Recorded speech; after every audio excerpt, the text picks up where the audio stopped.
Good afternoon, everyone. Welcome to a special edition of Canada Poly. This afternoon, I will be speaking with Chris Schaefer. Chris Schaefer is an expert on masking, and I think this conversation is important because we have children who are in schools who are made to wear a mask all day. We're talking 8 o'clock in the morning until 3 o'clock in the afternoon, and if they're in care afterwards, then longer during the day, and that's a long time to spend covering your face. I've recently learned that what is covering our faces may not qualify as masks, but I'm not the expert, so I'll introduce Chris. Chris, thanks for joining me today. I appreciate your time. Can you let us know what makes you an expert? I know you've been on lots of other entertainment and interview shows, but what makes you an expert about masking? And again, thank you for being here. So, Chris? Hi, Mark. Thank you for the invite. Basically, what is my background is I am a career occupational health and safety professional, approximately 27 years in the profession. And the specialization that really makes up the majority of my work is respirator training and fit testing. So I do training not just for the individual, but I also do respiratory training for educational institutions. Okay. I do a lot of work with health services, that with this whole issue with doctors, nurses, all health services. And I have also done a lot of work with military, private industry as well as all branches of government, including occupational health and safety. So I'm well versed in respirators, and I'm more than happy to set the record straight. Awesome. On masks. Wonderful. So before in the green room, we were talking just before we came on to the recording here. We were talking about.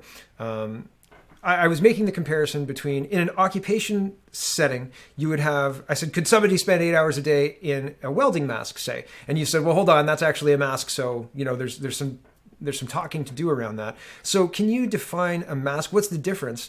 And what are we doing to ourselves right now? Okay, I'll give you an example. This is what's happening is absolutely with the masking that they call masking is not even masking at all, because what people are actually putting on their mouth, when you take a closed cover and you put it over your mouth and your nose, it's really a form of voluntary slow self-suffocation because it traps airflow, and you can't properly purge your carbon dioxide, and you properly can't absorb or inhale oxygen from the air either. So it's really just a form of slow suffocation. Not much different than when we were children and our parents told us, and we tell our kids, to never put a bag over your head. What we're doing with mandating face covers is these suffocation covers is mandating that children basically wear a bag over their head all day when they're at school. This is not a respirator. This isn't even a mask. Masks have breathing holes, engineered breathing holes. If they're designed to cover your mouth and your nose, they have engineered breathing holes.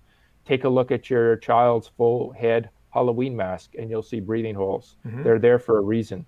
You got to have breathing holes if it's going to cover your mouth and nose. That's a mask requirement. Okay, so like I want to interject here. So if I'm making a Halloween costume and I'm making a mask for like Darth Vader or something like that, it can't be closed. It has to have the holes. Well, I mean, if you're making it yourself. No. I mean, like if I'm a manufacturer, if I'm like, if I'm absolutely. going through the government, if I'm going to sell this as a government approved Absolutely. Halloween costume. Yeah. So you need to have the holes. Okay. So you're talking about, you've worked with military and you've worked with also doctors, nurses, etc. So I went to a doctor recently, and the doctor, was all PPE'd up and all of that other stuff. There are a lot of doctors who are recommending, obviously the science table in Ontario, there are people who are recommending these suffocation devices, these masks. So what is from an occupational health and safety point of view, from your point of view, in hospitals, etc., are these things being used correctly currently? Is the recommendations that the media is giving what you would give to people who you work with in a hospital? Does that question make sense? Well, let me tell you this. A closed cover over your mouth and nose is going to trap a lot of carbon dioxide that you exhale, and it's going to force you to re-inhale that. So to give you an example, the current recommendation for maximum carbon dioxide exposure as issued recently by Health Canada is a maximum of 1,000 parts per million carbon dioxide for inhalation exposure. Okay. The amount of carbon dioxide that is trapped with a closed cover, whether it's a surgical mask, whether it's an N95 that is supposed to be safe, that NIOSH has told us is safe, but what we're seeing is trapped carbon dioxide that far exceeds anything that's a safe limit, includes, takes us right to concentrations that would be immediately dangerous to life and health. Okay. So regardless of how well a mask or a respirator might filter, the first consideration you have to make before you implement it is, number one, is it safe? Because if it doesn't pass the safety, it's not going to pass. If it doesn't pass the safety requirement, there's no point even looking at effectiveness, because we could look at it like this. If you were looking at effectiveness first, you could say, if you want 100% guarantee that you're not going to inhale a virus, then you could, duct tape your mouth and nose. If you duct tape your mouth and nose, I can guarantee you won't inhale any viruses at all, 100%. Yes. But that is why we look at safety first. If it's not safe, it's nothing else matters, right? Yeah, no, and I mean, you make a good point, right? How did the safety get sidestepped here? So, in a situation where we've got people who believe what they're mandating is healthy for people, how did we sidestep? What kind of safety tests would a mask go through? Before we talk about how that got sidestepped, let's talk about what safety tests you do. Well, what I would do is I would do testing primarily on an actual respirator, which is actually designed and engineered to protect somebody from hazards. But first, it's designed and engineered to protect somebody from their own exhaled air. Right. Okay. So that's the first consideration. Is it safe for the wearer to wear? And then second, is it effective? So an actual respirator has separate valves for inhalation, separate valve for exhalation, and that way, with every exhalation, a real respirator will purge exhaled air out of the mask and into the surrounding air with every exhalation, and bring in fresh air through the inhalation valves. Now, you can't exhale out inhalation valves, and you can't inhale out of the exhalation valve. Right. They're different mechanisms. Yep. For a reason. There's a reason that the actual respirator was invented. If you could stop a virus, which is the smallest pathogen on the planet, as easily as slapping a piece of cloth on your face, there wouldn't have been any reason to invent them in the first place. Well, yeah, it seems a little bit laughable, really, if you think about people going into clean rooms and like working with virus in like full hazmat suits with air from outside the room, like connected to the air outside the room, and that now they're saying, this is a very dangerous pathogen, but slap this cloth or whatever. I'm looking at a news report here. This is from the Telegraph, and you're saying it's very important to clear the exhaled air from around, like the CO2 from around your face, because you don't want to re-inhale that.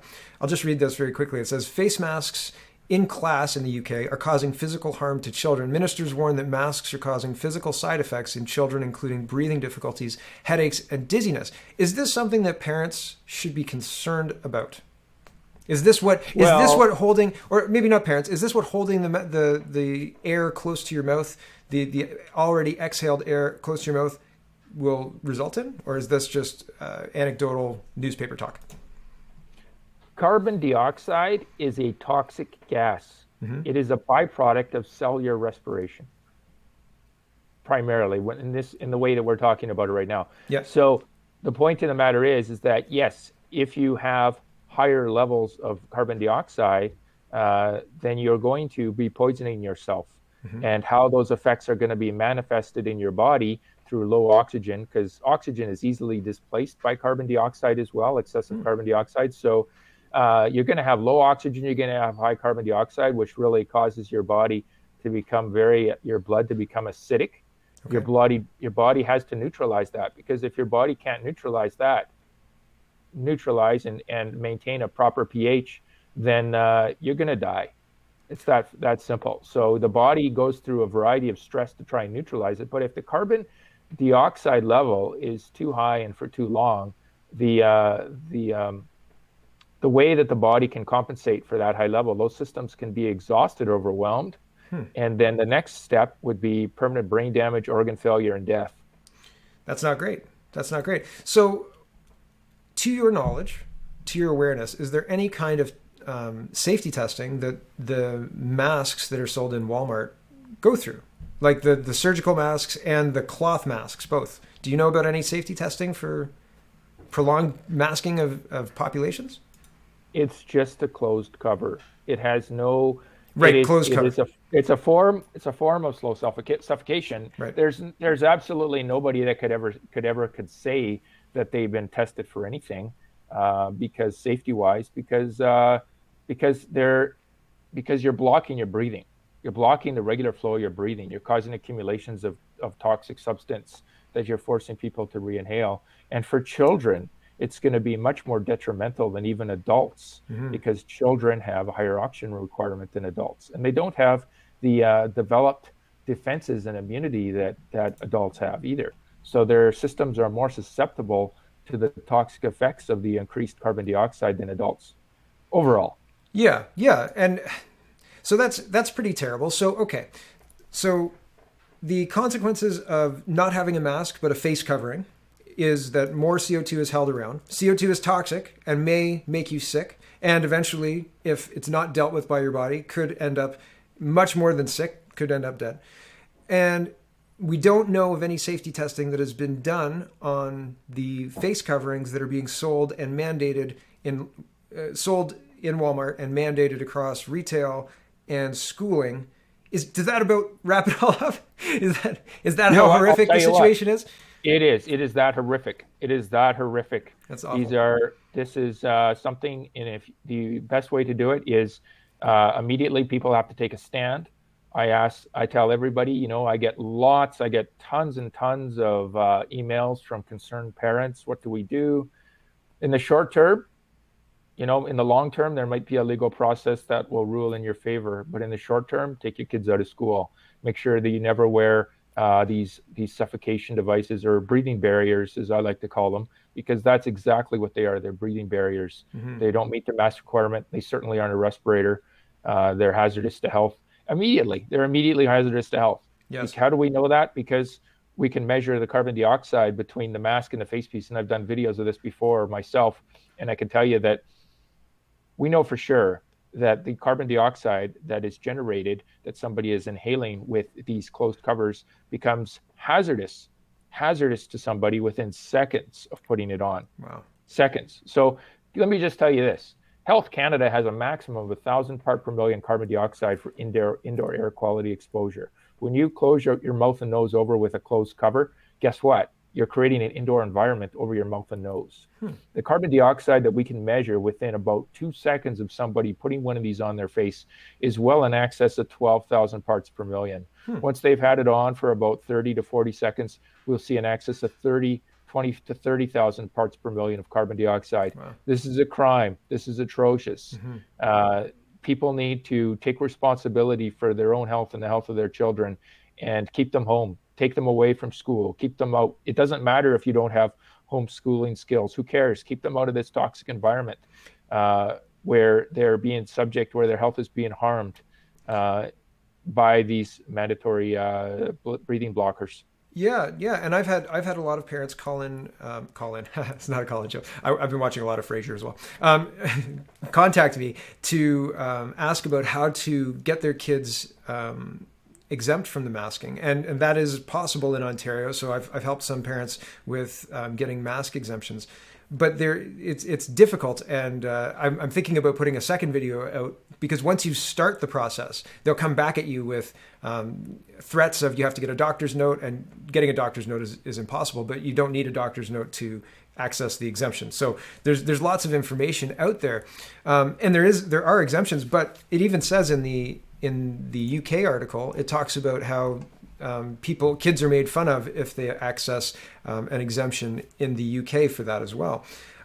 What should parents be on the lookout? Like there are some parents who can't pull their kids from school, and there are some parents who are going to continue sending their kids to school for social reasons, etc. So what could they do if, not necessarily if they're not interested in getting a mask mandate? I strongly suggest if you have to send your kids to school, get a mask exemption for them to give them their rights back, because I think it's interesting that kids can't choose to take a breathing break whenever they want. Like, they have to listen to their teachers, they have to listen to the parents.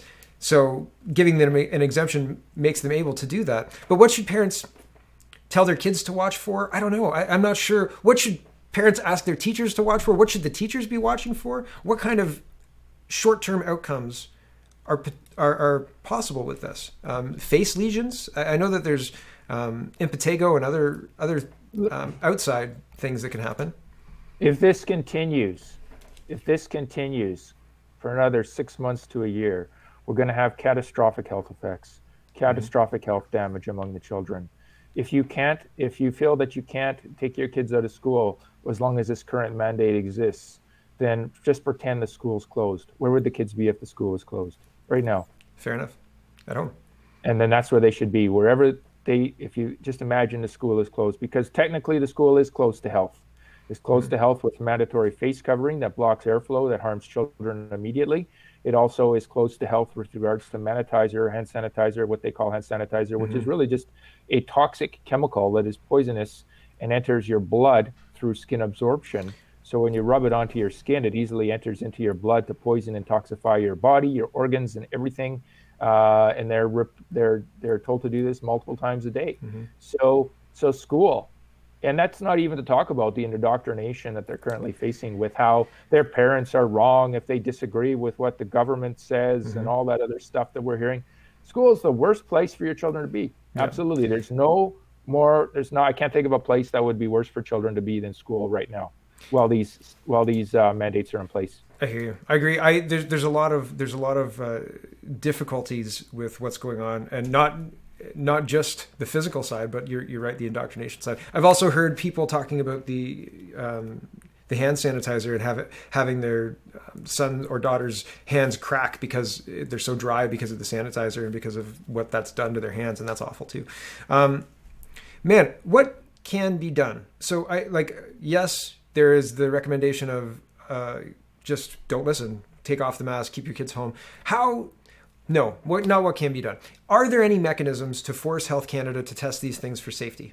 Could we say these aren't safe and we know they're not safe because they don't qualify for this threshold? You know what? This is how you can test one of these things. You don't need a formal $1 million test to test something that's unsafe. We don't need a test to see that if you stick your head underwater, you're not going to be able to breathe. We don't need a big, long, in-depth study to determine that that's the case. And we don't need a long, in-depth study to determine that. All you have to do right now is cover your mouth and nose like this and keep it like that. Seal it off as you can, like they do with these covers, and find out if it's hard to breathe. If it's harder to breathe, there's a reason for that. Yeah. And if it's harder to breathe, it's going to cause health harm. Right. No, and I'm not talking about mitigating the mask health damage, because it is damaging. But what can we is there a legal process? Can we ask for safety review of these things, these covers? Is there? And I know you said that's a long term, and I realize it's long term too. I have a human rights tribunal case pending regarding Costco and masking, because they're trying to force all of their customers to wear a mask, despite the fact that exemptions are written into the law, and I think that that's not right. But that happened in November, and here we are in March, and it's been months of people having to endure this charter violating, law violating edict by Costco. So I get that there's a long time, but is there any mechanism to demand it? Is there any mechanism to ask? Could we call Health Canada? You know, Health Canada is not going to deal with this, and I'll tell you why. Because number one, it's a cover. They deal with respirators, and they're not even actually. Health Canada is probably not even going to deal with respirators, in all honesty. But Health Canada looks at things like air quality standards and things like that for the country in different situations and other things as well. But it's not within their realm to do this, and it's not going to be safety tested by any respirator manufacturer any more than putting a bag over your head is going to be safety tested by a health and safety body either. It's not going to happen. It's just totally out of the realm. So what can you do? Here's what you can do. You can go through the courts. You can try and file and get an injunction filed against mandatory masking, at least until they can provide disclosure and information as to why these types of covers, they have to provide evidence that they're safe. They have to provide evidence that they're effective. Yeah. Exactly. Yeah. And without that, they don't have a case. But there's legal means to do it, and I'm working with groups right now to try and bring an end to this right across the country. Oh, that's good news. And like I said, it takes time. But harm is happening right now. It happens in the immediate term. You don't have to wait, hours, days, even a few minutes could definitely cause harm. And the longer this goes on, the longer that parents subject their children to this, the more harm that's going to occur. And it may not be reversible. It may be permanent. It may be permanent injury of their children. I don't know. But what we do know is that if you do trap your natural airflow and you force yourself to rebreathe your exhaled waste toxic carbon dioxide over and over again, especially in high accumulating concentrations, it's going to have very negative effects on the body. It's going to be very unhealthy and breed disease, as well as potentially in a long-term higher concentration could even cause organ failure and death. So ultimately, there's no safe level. There's no safe time. There's no safe amount of time for someone to wear to block their airflow from mouth and nose. Yeah, I can't believe I can't believe that that's part of everyday life, not just in schools, but in offices, et cetera, et cetera. And sometimes we'll maybe finish on this. This is not hard to talk about, but hard to address. Schools have they have to educate kids. They can't say no. They have to allow them to attend the school, regardless of whether they're accessing their mask exemption or not. They can't say, well, you're fired, right, to kids. But I get a lot of emails from people whose offices are asking about mandatory masks and saying, and my response is, this is a hard road. Be prepared to quit. Probably you're going to have to quit or wear a mask. So is there any kind of trick? Anything you could recommend to somebody who's being told by HR that they have to wear a mask? Can they do something? Bring in a mask that's got a rest, like an in and an out, maybe? I don't know. Anything you can recommend to people who are in that situation? Well, I'll tell you what. There's a few different things. Honestly, the first thing is look at exemptions. I mean, we all have exemptions for medical health issues as well as anxiety. There are legal exemptions for that right across the board. Number two, you can look at the exemptions in our Constitution, in our Charter of Rights and Freedoms, in our Bill of Rights. And they may even be a provincial Bill of Rights as well. I mean, we have a provincial Bill of Rights in Alberta. Yep. So you probably have something provincially wherever you happen to be as well, in addition to the national Constitution. There's that. And then there's also, well, if you have to, and there's no other way, you'd be much better served to wear an actual respirator with engineered inhalation and exhalation valves, because they'd be a lot easier to breathe from. Yep. Because it's designed for expelling carbon dioxide. It'd be healthier to breathe from. I'll tell you what, if you have a pre-existing medical condition, no. If you have any medical condition or weakness in breathing, you shouldn't wear anything at all. Yep. Like even a proper respirator that's engineered for breathing should not be worn by somebody that has a medical condition, any medical condition. Right. So if you had asthma or have asthma, something like that, it's not recommended to wear a mask? Asthma, autism, heart disease, lung disease, high anxiety, claustrophobia, many more. Diabetes, yep. High blood pressure. Yep. Don't wear a mask. You're exempt. If you have any one of a number of conditions, I can get you links that you can post on videos that I've done that lists all the different conditions, or the majority of the conditions that are covered under exemptions for health conditions. Wonderful.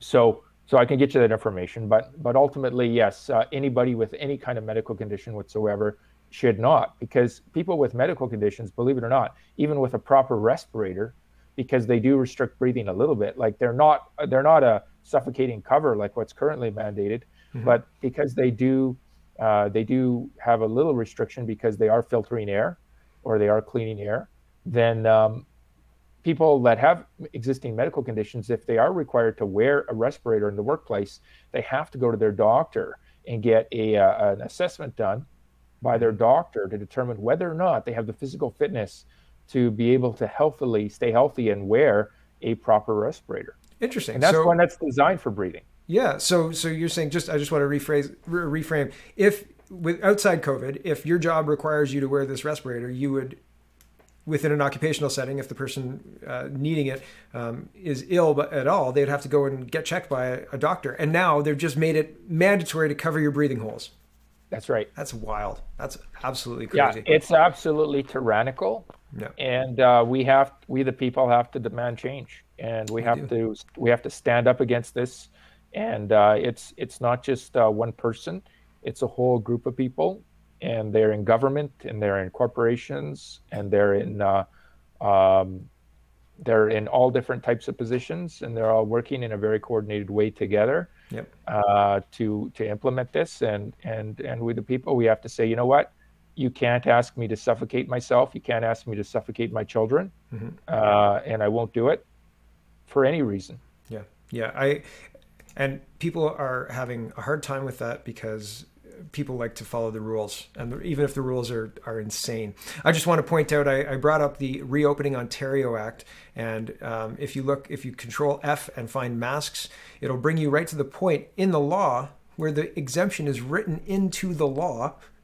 And basically it says has a medical condition that inhibits their ability to wear a mask or face covering. So that's written into the law. You can say I have a medical condition, and you don't have to tell anybody what your medical condition is. That's private to you. And then here's the Section 22 orders regarding face coverings, and I'll show you.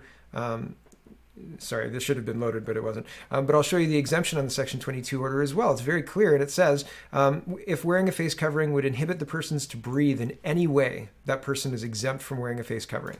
Okay, and people say there's no laws, there's no valid reason for exempting yourself from these draconian, tyrannical rules because they're not laws, and it's not. It is healthful to know the law and to know when you need to breathe and to act on those instincts. It is not a good idea to just blindly listen to tyrannical people telling you to harm yourself regularly. Chris, do you have any final words for the audience to, I don't know, let them know anything else that you'd like to let them know? Well, what I'd like everyone to know is simply stand your ground. Do not cave to pressure to block your breathing. If you go into public and people scold you, just if you're in a rush, in a hurry, just say you're exempt. I myself will never worn one and will never wear one, obviously, because I've always known the harm and the stupidity of doing so. Mm-hmm. Just the same as wearing a bag over your head, and so stand your ground. And if you're in a rush, like I said, explain to them that just tell them you're exempt. That should be the end of it. Mm-hmm. If they persist, or if you have time, then you can explain the hazards. I've printed a letter. I wrote a letter to Dr. Hinshaw June 22nd, outlining my concerns with, at that time, Dr. Hinshaw, who is the medical director of health in Alberta. Mm-hmm. I had written a letter of my concerns with her. At that time was mask recommendation. It's been printed and shared all over the world. So I can also get you a link to that for your readers as well. Wonderful. Probably to go on this post too. So yeah, stand your ground, be courageous, realize that this is a war against your health. This is a war against your children's health. Mm-hmm. It has no basis in health. And it's very ironic and very insane that they call this a health order. You'd have to go quote unquote health order that mandates this. Yeah. And stand your ground, and please don't put these suffocating covers on your children anymore. Yeah, no, I totally agree with you. It's hard. It's not easy. It's the road less traveled. It's easy to just listen and do what you're told, but in this case, what you're told is actually harming you. It's harming your kids. And the exemptions are there, written into the law. You can access them. You should access them. Give your kids that ability. Give your kids that right. They have that right. You should just let them use it. Okay, that's the end. And thank you very much for joining me today, Chris. I appreciate your time, and I appreciate you informing my audience. So thank you very much. I'll have the links in the description below, and I usually end with all of my links. Do you have a website that people can find you at? You know what? I have a company website, but it's not going to have anything really to do with this. It talks about just my professional services. Okay. But what I can do is I will link to, I do take, on this issue, I do take messaging to things like Facebook. So if somebody wants to reach out to me, they have a concern, then they can find me there, and I'd be more than happy to answer any question I can with the time that I have. Wonderful. Thank you very much. I appreciate that. For me, you can check me out at CanadaPoly.com and all of the other sites that I do. Thanks for watching, everybody, and have a wonderful, wonderful